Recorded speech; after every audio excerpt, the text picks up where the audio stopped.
Now on to the other big story we are following this noon, a path to peace moving forward in the Mideast. Right now, world leaders are gathering for a signing ceremony at a peace summit in Egypt as part of the ceasefire deal between Israel and Hamas. President Trump has been greeting them and is expected to address them after the signing.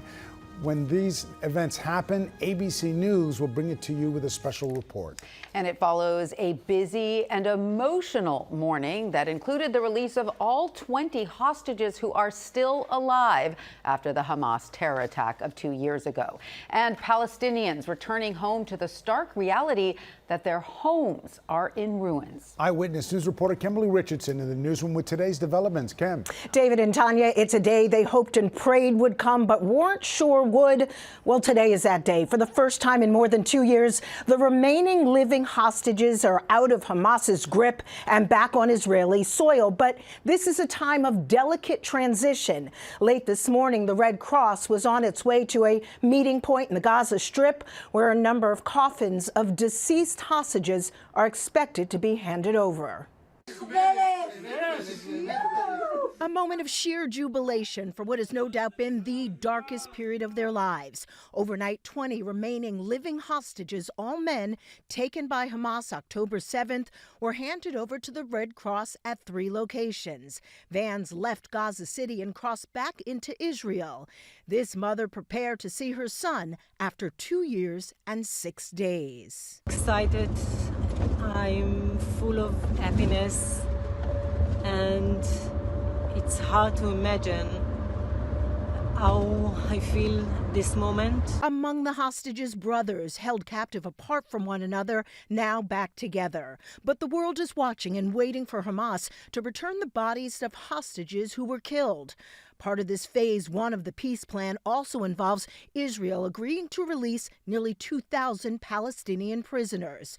Much needed aid continues pouring into Gaza, where families are in desperate need of food, where more than 67,000 Palestinian lives were lost in the war. In Tel Aviv's Hostage Square, thousands gathered, as they have for so many weeks, well aware everyone in the region faces a long and winding road.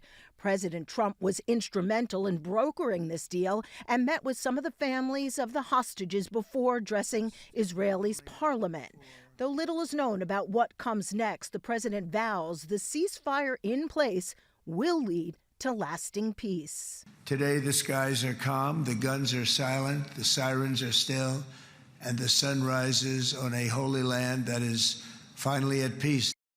Now, during that same speech, while President Trump was speaking, there was a moment of protest. 2 members of parliament had to be ushered out after holding up a banner that read, quote, genocide.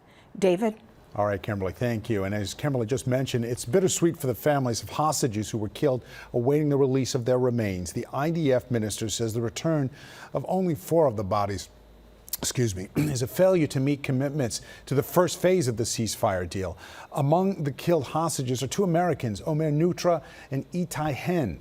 Their parents meeting today with President Trump. Omer's father told Eyewitness News today, "It is not over yet. We wait in agony. We are exhausted. The families of any identified remains will be made first to the families before released publicly." And in Tel Aviv's Hostage Square, as it's come to be known, thousands have gathered watching today's developments unfold. ABC's Ian Pannell continues our coverage, a look at the range of emotions there today. It's been an electrifying few hours here in Hostage Square.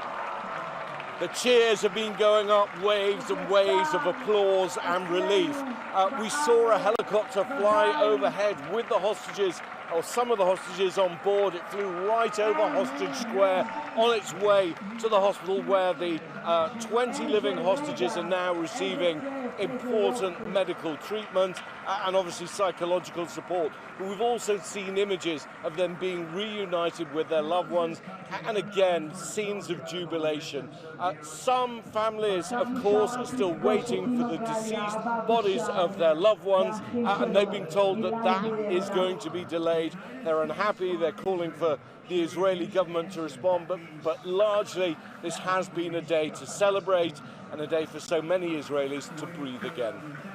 Ian Pannell, ABC News in Hostage Square, Tel Aviv. And we're going to show you another live look at Egypt right now, where world leaders are currently gathered for a signing ceremony at a peace summit there. We will, of course, bring you that to you in an ABC special report when it happens.